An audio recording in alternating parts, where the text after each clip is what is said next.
نحمده ونصلي ونسلم على رسوله الكريم أما بعد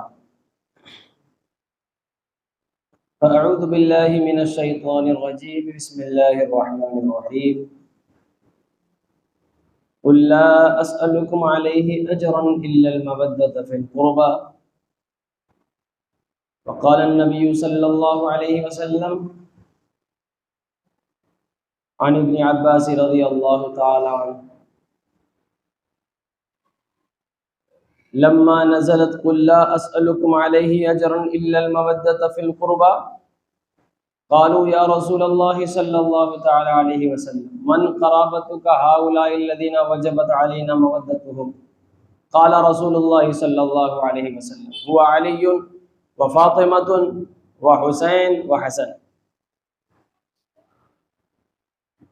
صدق الله العظيم وصدق رسوله النبي الأمين الكريم ونحن على ذلك لمن الشاهدين والشاكرين والحمد لله رب العالمين إن الله وملائكته يصلون على النبي يا أيها الذين آمنوا صلوا عليه وسلموا تسليما اللهم صل على سيدنا مولانا محمد معدن الجود والكرم وآله وصحبه وبارك وسلم صلوا عليه صلاة وسلاما عليك يا رسول الله صلی اللہ تعالی علیہ وسلم۔ نظارے اتنے یہاں خوشنما نہیں ہوتے، نظارے اتنے یہاں خوشنما نہیں ہوتے، ہمارے بیچ اگر مصطفیٰ نہیں ہوتے، اور نشان پائے محمد پتہ ہے منزل کا، نشان پائے محمد پتہ ہے منزل کا، جو اس پہ چلتے ہیں وہ لاپتہ نہیں ہوتے۔ اور خدا کی راہ میں جو ہستیاں لٹاتے ہیں، خدا کی راہ میں جو ہستیاں لٹاتے ہیں، شہید ہوتے ہیں لیکن فنا نہیں ہوتے۔ اور حسین وفا کا آئینہ دکھلا کے بول اٹھے، حسین وفا کا آئینہ دکھلا کے بول اٹھے، حسین رسول والے کبھی بے وفا نہیں ہوتے، رسول والے کبھی بے وفا نہیں ہوتے۔ محرم الحرام حرمت والا مہینہ ہے، جہاں رجب المرجب ہے، ذی قعدہ ہے، ذی الحجہ ہے، اسی کے بعد 4 پسندیدہ مہینوں میں ایک مہینہ محرم الحرام کا ہے۔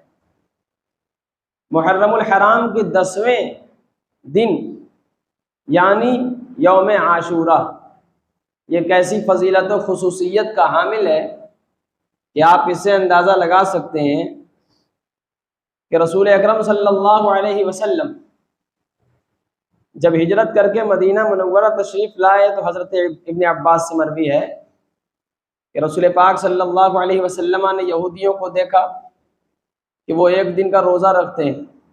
یہودیوں کو بلا کر کے پوچھا کہ تم کس بات کا روزہ رکھتے ہو؟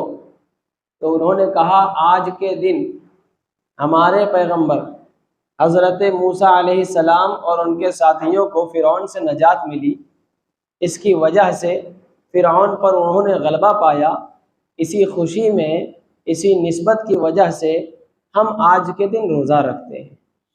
تو رسول پاک صلی اللہ علیہ وسلم نے پسند فرمایا اور جواب دیا کہ تم سے زیادہ قربت کی نسبت حضرت موسیٰ سے ہماری ہے، تو اس لیے ہم روزہ رکھیں گے۔ اور رسول اکرم صلی اللہ علیہ وسلم نے اپنے صحابہ سے ارشاد فرمایا، اے صحابیوں، اب سے تم بھی یوم عاشورہ کا روزہ رکھو گے، لیکن سنو، وہ صرف یوم عاشورہ کا روزہ رکھتے ہیں، تمہیں یوم عاشورہ کا بھی روزہ رکھنا ہے، اس کے ایک دن پہلے کا بھی اور ایک دن بعد کا بھی۔ کوئی ایک دن رکھے، اس کے ساتھ کسی دن کو ملا لے، لیکن مکاشفۃ القلوب میں یہ بھی لکھا کہ سرکار نے فرمایا ایک دن پہلے کا بھی، یوم عاشورہ کا بھی، اور اس کے ساتھ 11ویں محرم الحرام کا بھی۔ اگر کوئی نہ رکھ سکے تو کوئی بات نہیں، لیکن یوم عاشورہ کی خصوصیات کیا ہیں؟ یوم عاشورہ کی خصوصیات یہی ہے کہ دن جمعہ تھا، یوم عاشورہ تھا، زمین پر اللہ تبارک و تعالیٰ نے جب آدم علیہ السلام کو بھیجا تو یہی دن تھا۔ خود حضرت آدم علیہ السلام کو جب اللہ نے پیدا فرمایا تو یہی دن تھا. اللہ تبارک و تعالیٰ نے جب آدم کو جنت میں دخول عطا فرمایا تو یہی دن تھا. حضرت نوح علیہ السلام کی کشتی کو جب جودی پہاڑ سے لگایا تو یہی دن تھا. حضرت ادریس علیہ السلام کو زمین سے اٹھا کر آسمان کی بلندیوں میں اٹھا لیا تو یہی دن تھا. حضرت موسیٰ علیہ السلام کو فرعون پر غلبہ حاصل کرایا یہی دن تھا. ان کے معاونین و انصار کو جو نجات ملی فرعون و فرعونیوں سے اور فرعونیت سے تو یہی دن تھا. حضرت عیسیٰ علیہ السلام کو اللہ نے اٹھایا تو یہی یوم عاشورہ کا دن تھا. ایک دو نہیں بلکہ جتنے انبیاء کرام سے روایات آپ سنتے ہیں کہ حضرت یوسف کو کنویں میں ان کے بھائیوں نے دھوکے سے ڈال دیا تھا تو ان کو جو نجات کنویں سے ملی، اندھیرے کنویں سے، وہ یہی دن تھا. صرف یہی نہیں، حضرت یعقوب علیہ السلام کی جو بینائی اپنے یوسف کی ہجرت میں، اپنے یوسف کے فراق میں جو روتے ہوئے آنکھیں زائل ہو چکی تھی، وہ جو روشنی دوبارہ اللہ نے عطا فرمائی وہ کوئی اور نہیں، یہی یوم عاشورہ کا دن تھا. اللہ تبارک و تعالیٰ نے حضرت ایوب کی تکلیف کو جو رفع کیا وہ یہی یوم عاشورہ کا دن تھا. ایک دو خصوصیات نہیں ہیں بلکہ حضرت یونس علیہ السلام کو جو مچھلی کے پیٹ سے رہائی عطا کیا تو وہ بھی دن کوئی اور دن نہیں بلکہ یوم عاشورہ کا دن تھا. یوم عاشورہ اتنی خصوصیات کا دن ہے کہ صوفیاء کرام فرماتے ہیں کہ یوم عاشورہ کے دن اگر اپنے اہل و عیال پر وسعت کے ساتھ، دل فراخی کے ساتھ، خوب گنجائش کے ساتھ، خوشی و فخر کے ساتھ اگر اپنے اہل و عیال پر کوئی شخص اس دن یعنی یوم عاشورہ کے دن اگر خرچ کرتا ہے فراخ دلی کے ساتھ تو سال بھر اس کے رزق میں برکت ہوگی. یوم عاشورہ کی یہ فضیلت ہے. یہ اتنی خصوصیات کا حامل تھا کہ جب تک واقعہ کربلا معرض وجود میں نہ آیا تب تک یوم عاشورہ کو لوگ عید کی طرح مناتے رہے. ہر زمانے میں رسول پاک صلی اللہ علیہ وسلم کے زمانے سے یہ سلسلہ شروع ہوا اور آگے چلتا رہا، لیکن چند سال بعد سن 60 یا 61 ہجری میں جب واقعہ کربلا رونما ہوا تو دنیا کی تمام خوشیاں ایک طرف اور غم حسین ان پر غالب آتا ہوا نظر آیا. کیوں نظر آیا؟ کہ حسین نے کربلا میں صرف اپنی گردن نہیں کٹائی، صرف اپنا گھر بار نہیں لٹایا، بلکہ پچھلے تمام انبیاء کی جو عصمت تھی، جو عزت و ناموس تھی، جو مشن اور ان کا جو منشور تھا، ان کے ٹارگٹ کو پورا کرنے کے لیے امام حسین نے اپنے گردن کو کٹایا. اس لیے نہیں کٹایا کہ لوگ اس دن کو رونے والا دن بنائیں، بلکہ اس دن کو یاد اس حیثیت سے کریں کہ آج ہی کا دن ہے کہ جس دن میں اتنی خصوصیات ہم نے سنی ہے، لیکن وہ آج ہی کا دن ہے. ان خصوصیات کو، ان اہمیات کو بچانے کے لیے کربلا کی زمین پر میں نے اپنی گردن کٹائی، اپنے بچوں کو قربان کیا، اور پھر اس کے بعد بھی سجدے میں اللہ سے یہی کہا، اے اللہ تو راضی ہے یا نہیں ہے. یہ اللہ اور اس کے محبوب امام حسین کا کلام ہے کہ جب امام حسین نے اپنی گردن کو تہ تیغ کر دیا تو کبھی لوگوں نے یہ نہیں دیکھا کہ آپ نے اف فرمایا. ارے شہید کا، امام حسین کا تو مقام اعلیٰ ہے کہ ان کے نانا نے، ہمارے آقا نے برجستہ برملا صحابہ سے مخاطب کر کے کہا، میرے حسنین کو اپنے قرب میں جگہ دو، اپنے دل کی گلیوں میں ان کو جگہ دو، اپنے دل کی تخت پر بٹھاؤ کہ یہ عام ہستی نہیں ہے بلکہ میں انہیں کہتا ہوں حسنین کریمین سیدہ شباب اہل الجنہ. یہ میرے دو پھول ہیں، ریحان جنت پکارا رسول نے کہ یہ جنتی پھولوں میں سے ہیں. ان کو رسول سونگھا کرتے تھے، انہیں کبھی بوسہ دیا کرتے تھے. آج جو ہم اور آپ کے درمیان بچوں سے الفت و محبت اور کھیل کود کا جو انداز مل رہا ہے یہ نیا نہیں ہے. رسول مختار صلی اللہ علیہ وسلم نے اپنے نواسوں کو گود میں اٹھا کر کے انہیں بوسہ دے کے بتایا کہ دیکھو کیسے بچوں سے لاڈ پیار کیا کرتے ہیں. سیدنا صدیق اکبر نے حضرت امام حسن کو اپنے کاندھے پر اٹھا کے بتایا کہ یہ نہ دیکھو کہ اپنا بچہ ہے یا کسی اور کا ہے، بلکہ بچوں پر شفقت والا ہاتھ پھیرا کرو. جب کوئی بچوں پر شفقت والا ہاتھ پھیرتا ہے اس بچے کی نگاہ میں اس کے سامنے والے آدمی کی عزت اور وقار کا اضافہ ہو جاتا ہے. یہی وجہ ہے کہ رسول پاک صلی اللہ علیہ وسلم نے صرف محبت مانگا نہیں، محبت مانگنا یہ کہنا کہ تم ان سے محبت کرو، کوئی محبت نہیں کرنے والا۔ میں آپ سے کہوں کہ اپنے امام صاحب جو آتے ہیں 5 وقتہ ان سے محبت کیجئے تو آپ محبت کرنے پر آمادہ نہیں ہوں گے، لیکن جس دن میں بتا دوں گا ان کے پیچھے نماز پڑھ رہے ہو ان سے محبت کرو، یہ حافظ صاحب ہیں، قیامت کے دن اللہ نے جب دروازے شفاعت کو کھولا تو تم دیکھو گے کہ آنے والے علماء حفاظ بھی تمہارے ان کے پیچھے پڑھنے والے جتنے نمازی ہیں، ان سے محبت کرنے والے جتنے لوگ افراد ہیں، ان ساروں کو حفاظ کرام کی معیت میں اللہ شفاعت کے ساتھ میں گزار دے گا۔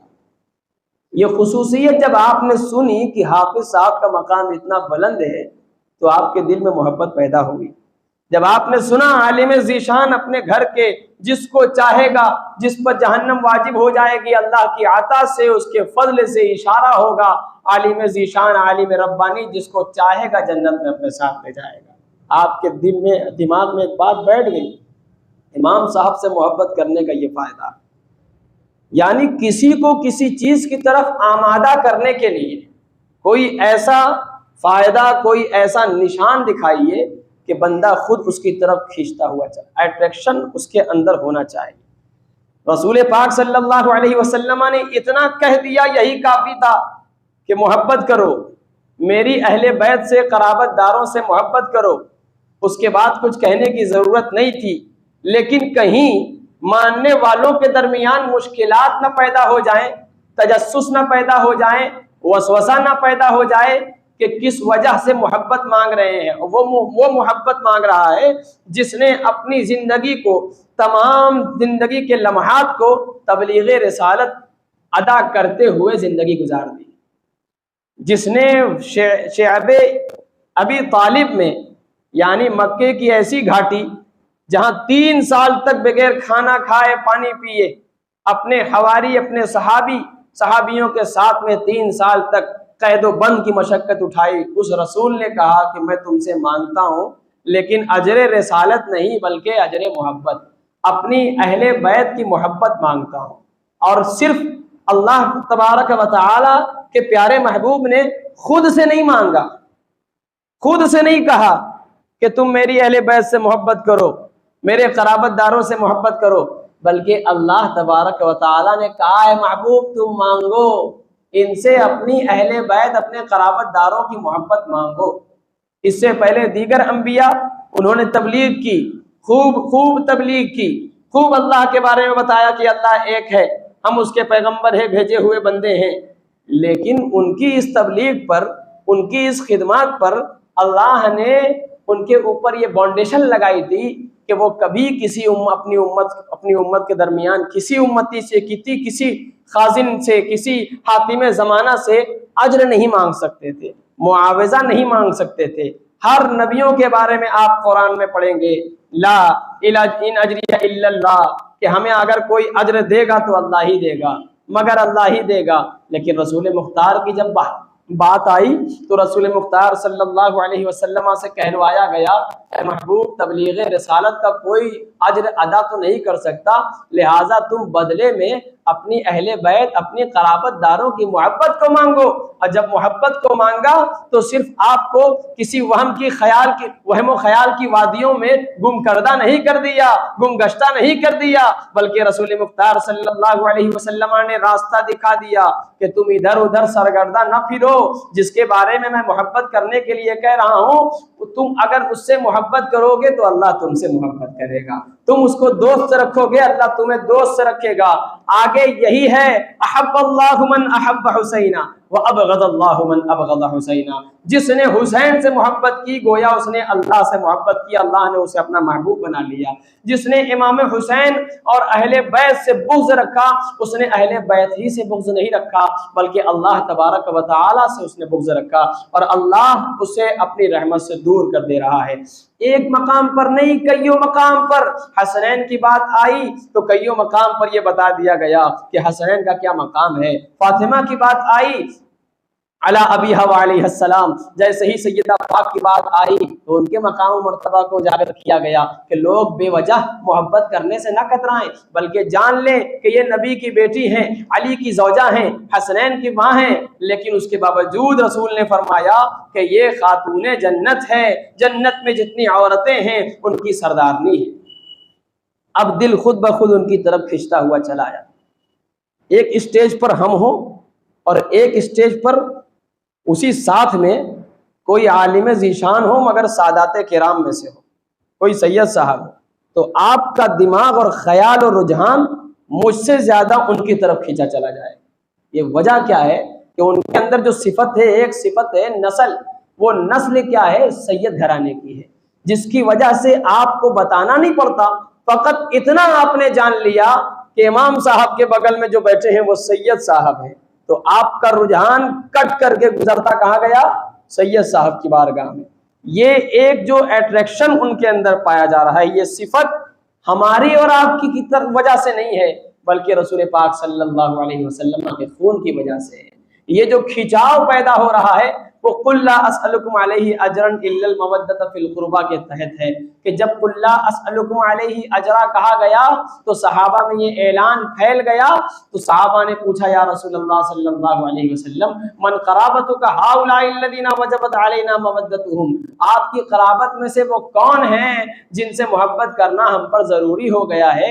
رسول مختار صلی اللہ علیہ وسلم ارشاد فرماتے ہیں وہ علی و فاطمہ وابناہما، وہ علی اور فاطمہ ہیں اور ان کے حسن و حسین ہیں، ان سے محبت کرنا ہم پر ضروری ہو گیا ہے۔ ایک مقام پر نہیں، کئی ایسے مقام پر اللہ نے ان کے حق میں دعا کی، اللہم انی احبہما، میں ان دونوں سے محبت کرتا ہوں، فاحبہما، تم بھی ان دونوں سے محبت کر۔ اور یہی اعلان آسمان کی وادیوں میں ہونے لگا، آسمان کی وادیوں سے زمین پر اس بات کو ضروری قرار دے دیا گیا کہ تم بھی اہل بیت سے محبت کرو، ہاں اہل بیت سے محبت کرو، ہاں اہل بیت سے محبت کرو۔ اب اس کے علاوہ کوئی دوسرا چارہ نہیں ہے، یعنی محبت کے علاوہ کوئی دوسرا راستہ ہی نہیں ہے کہ اہل بیت سے کوئی اور کام کیا جائے۔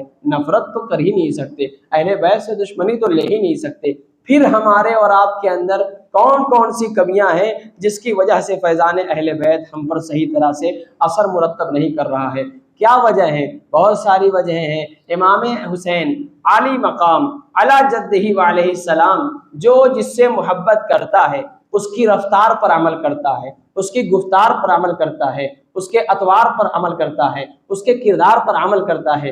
امام حسین عالی مقام نے زندگی بھر رسول مختار صلی اللہ علیہ وسلم کے فرامین پر عمل کیا، ان کے گھر سے شریعت نکلی ہے، ان کے گھر سے فقہ نکلا ہے، ان کے گھر سے نہ جانے کتنے علوم کی نہریں بہ رہی ہیں، اس کے باوجود جنتی ہونے کا ان کو سرٹیفکیٹ حاصل ہے کہ ان کے بچپن میں رسول مختار صلی اللہ علیہ وسلم نے کہہ دیا کہ یہ جنتی جوانوں کے سردار ہیں، پھر اس کے باوجود انہوں نے کبھی دامن استقامت کو نہیں چھوڑا، دامن توبہ کو نہیں چھوڑا، کبھی بھی انہیں دامن عبادت کو نہیں چھوڑا۔ لیکن ہم حسینی ہونے کا نعرہ لگانے والوں کا حال یہ ہے، میں قسم خدا کی اٹھا کر کہتا ہوں، اللہ رب العزت کی قسم، دلہا میں کچھ نہیں، دلہا میں کچھ نہیں ہے، اور میں پھر قسم اٹھا کے بولتا ہوں اللہ رب العزت کی قسم، فن سپاہ گری، لاٹھی چلانا، تلوار بازی، تیر اندازی میں بہت کچھ ہے۔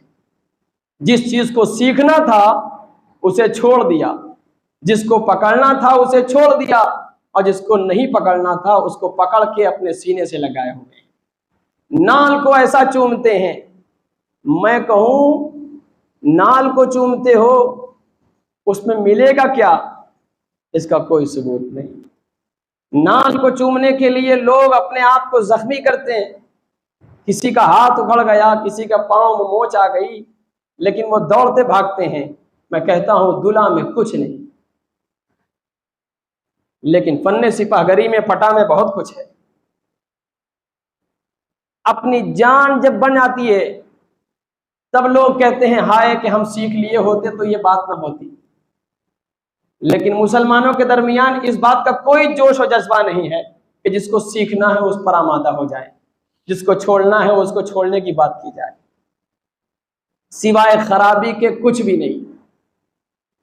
بہت سے لوگ حکمت بیان کرتے ہیں کہ دلہا میں حکمت یہ ہے کہ بہت زیادہ بھیڑ ہوتی ہے، جذبہ ہوتا ہے ارے جب ناموس رسالت پر جذبہ جہاد کا تمہیں اظہار کرنا تھا تو جمعہ پڑھ کے تو گھر میں دوڑتے بھاگتے چلے گئے.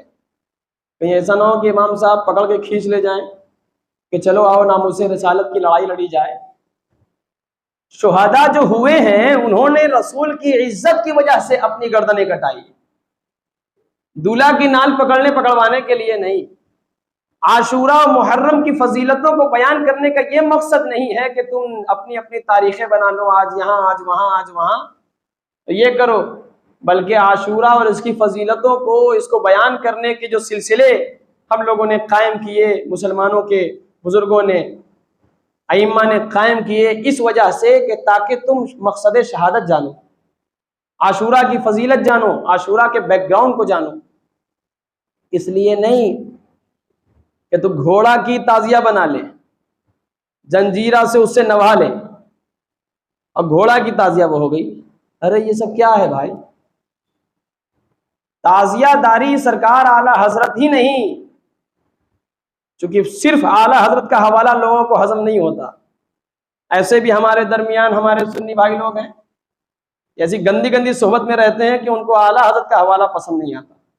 تو میں کہتا ہوں شاہ عبد العزیز محدث دہلوی اور ان کے رفقا، ان کے ہمعصر علماء اور فقہا میں جا کے آپ ان کی کتابوں کو کھنگال سکتے ہیں. سب نے کہا ہے، یہ سب اوٹ پٹانگ باتیں. تعزیہ داری کا جو رواج تھا تیمور لنگ نے لیا، اس نے خواب دیکھا کہ میں نے ایک تعزیہ اٹھائی، اس نے تعزیہ بنا دیا. پھر بھی شریعت مطہرہ سے لوگ دور نہ بھاگیں، اسلامیات کو چھوڑ کر لوگ بھاگ نہ جائیں. علماء نے ایک ایسا راستہ اختیار کیا جس سے تمہیں تکلیف نہ ہو. تو کہا کہ مروجہ تعزیہ داری حرام ہے. صرف تعزیہ داری حرام نہیں، لوگ یہ کہتے ہیں ڈائریکٹ تعزیہ داری حرام نہیں، جو رواج چل رہا ہے، گھاس خریدا بھوس خریدا تعزیہ بنا لیا، یہ جو جتنا خراب ٹیوب لائٹ ہے پکڑا اس کو تعزیہ بنا لیا، جہاں سے من چلا گوبر کی لید اٹھائی لیپا پوتا تعزیہ بنا دیا، درگا کی مورتی کا حصہ اٹھا کے اس کو گھوڑے کے اس میں گھسیڑ دیا اور کہا یہ براق کی تعزیہ. یہ ساری چیزیں ہیں جن کو کہا گیا مروجہ تعزیہ حرام ہے. اور تعزیہ کے ارد گرد کعبہ سمجھ کے گھوم رہے ہیں لوگ. ہمارے یہاں تو بہت کم ملتا ہے، لیکن دوسرے گاؤں میں اگر آپ جائیں گے تو جن کے بچے نہیں ہوتے وہ تعزیہ کے نیچے سے گھستے ہیں. تعزیہ بچہ دے گی، تعزیہ بچہ دیتی ہے، تعزیہ کے نیچے سے گھستے ہیں کہ تعزیہ بچہ دے. اور یہ علم سدہ وغیرہ کے اوپر جو نیمبو گھسیڑ کے ایسے ٹھوستے ہیں، اس کو منت کے ساتھ اٹھا کے اس کو کھاتے ہیں، رکھتے ہیں کہ اس کو کھانے سے عورت حاملہ ہوگی. نیمبو کھانے سے حاملہ ہوتی ہے؟ نیمبو کھانے سے کوئی صاحب اولاد ہوتا ہے؟ ان خرافات کو مد نظر رکھتے ہوئے سرکار اعلی حضرت نے کہا مروجہ تعزیہ داری حرام ہے. تو پھر کون سی تعزیہ جائز ہے؟ جیسے آپ دال منڈی جائیں گے تو آپ کو کعبہ بنا بنایا مل جائے گا، اس میں قرآن رکھنے کا بھی حساب بنا دیا گیا ہے، لائٹ بھی سجا دی گئی، آپ کو سستے میں وہ کعبہ ملتا ہے. وہ نقش ہے، ایک باکس بنا دیا گیا جیسے تاج محل بنتا ہے، سیم جیسے گنبد خضرا کا آج نقش بک رہا ہے، ایک نقش طغرا کی طرح ہوتا ہے، ایک پورا ڈھلا ہوا رہتا ہے.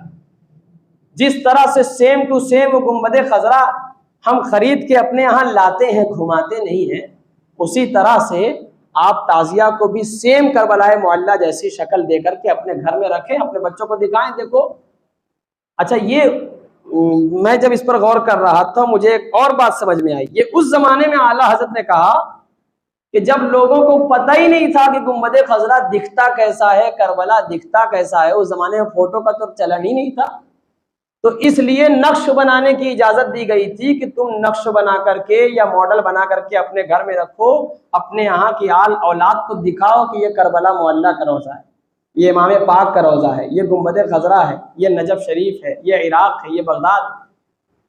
اب تو ہمارے موبائل میں سنیما گھر چل رہا ہے، جب چاہا جہاں چاہا جو چاہا دیکھ لیا، اب تو اس کی بھی ضرورت نہیں ہے. مگر اگر کوئی ایسا کرنا چاہتا ہے کہ وہ مروجہ تعزیہ داری کے خرافات سے بچ جائے، اپنی تمام تعزیہ کو ٹھنڈا کر دے، بہت گرم ہو گئی ہے.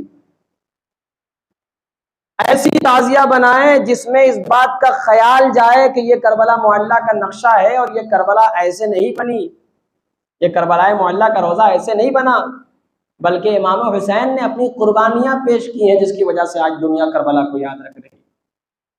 کھچڑا کھانے سے تھوڑی کربلا یاد آتی ہے. کربلا کو یاد کرنے کے لیے نمازیں پڑھنی ہوں گی، کربلا کو یاد کرنے کے لیے روزہ رکھنا ہوگا.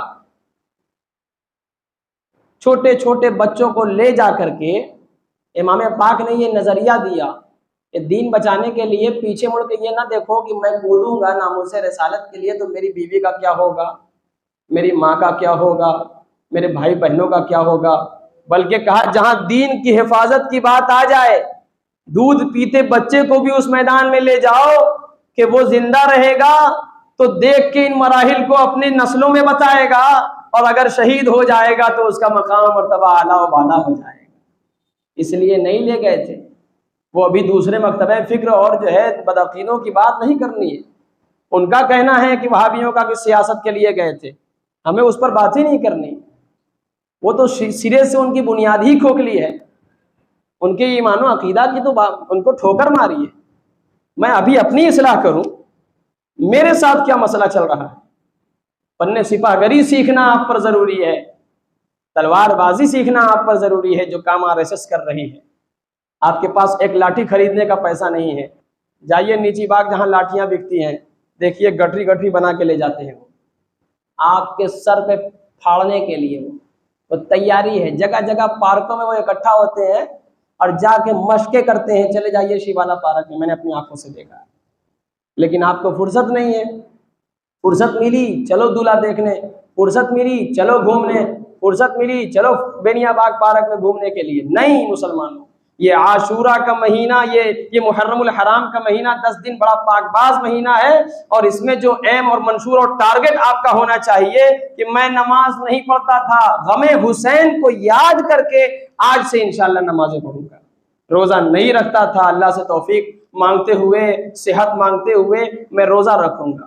یہ ہے کہ خرافات کہ اس دن بینگن کی سبزی بنے گی، یہ فلاں روٹی بنے گی، یہ ساری باتیں خرافات کی ہیں. تعزیہ اسی طرح بنائیے، پھرائیے نہیں. کوئی اس پر منت کا چڑھاوا نہ رکھیے، اس کے پاس بیٹھ کر کے جو ہے فاتحہ نہ کیجیے. یہ تصور غلط تصور ہے. سنیوں اپنی سنیت کی حفاظت کرو، اس لیے کہ جو بتائی گئی ہے اسی پر اگر عمل کرو تمہاری تعزیہ کو کوئی فرق نہیں آنے والا.